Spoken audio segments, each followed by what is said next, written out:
My thought of the day, haven't had one of these for a while, is something that I've been journaling around actually about our beliefs and change. And I was listening to something recently and it really it really woke that up inside of me, that our resistance to change is based on our beliefs, and we build a lot of these beliefs in our internal system to cope, to figure out how to move through life, to cope with the challenges, to show up in the world. And recently my belief system, I suppose, was knocked a little, wasn't quite sure of what I was doing or how that looked. And meditating and coming back in and trusting, I realised the resistance to change was around my beliefs once more and how that looked. And again, comparing myself to other people, it's something for me, particularly when I was at school, through into my adult life, and even occasionally now, will I base my decisions and the actions that I take worrying about what other people think and not sharing things that I feel that are important due to the judgments I feel that I might receive. And then I acknowledge the amount of value I get for the brave people that are willing to share and show up.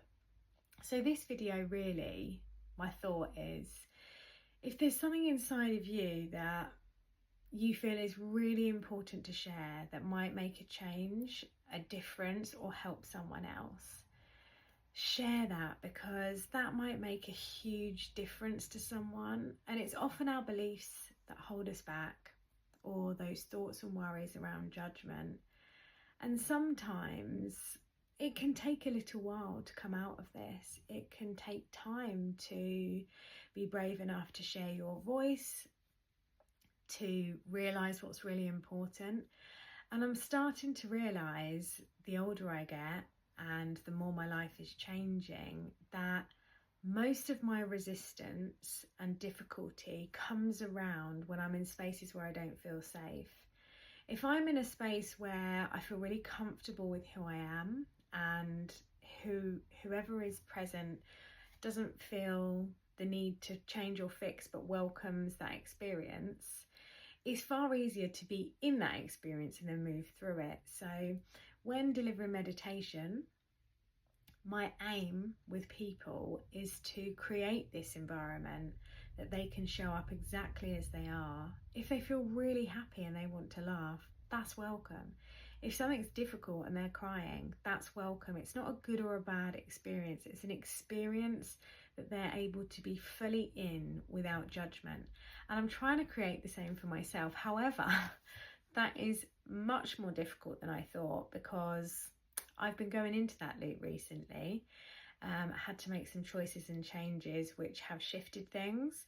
And I feel a lot of guilt around that, I don't like letting people down. And that's challenging. So when you feel that you have to put yourself first, it can be really difficult. But it's what has got me through this whole time, is coming back to meditation over and over and over again. So pausing, taking moments to listen to yourself. For me, writing. I've been resistant to writing recently because I haven't wanted to face what's going on or what I'm feeling. So I'm also aware of that block inside me. And I've started to open up again to that recently. And be patient. I think patience and trusting, because we can't get everything done quickly. Difficult times do rise, but I believe they come when we're a bit stronger to move through the next shift that needs to happen. So if you too feel like this, my thought of the day is, take some time, trust, be patient, listen, and share what you feel is going to make a difference. Don't hold back because of what someone else might think.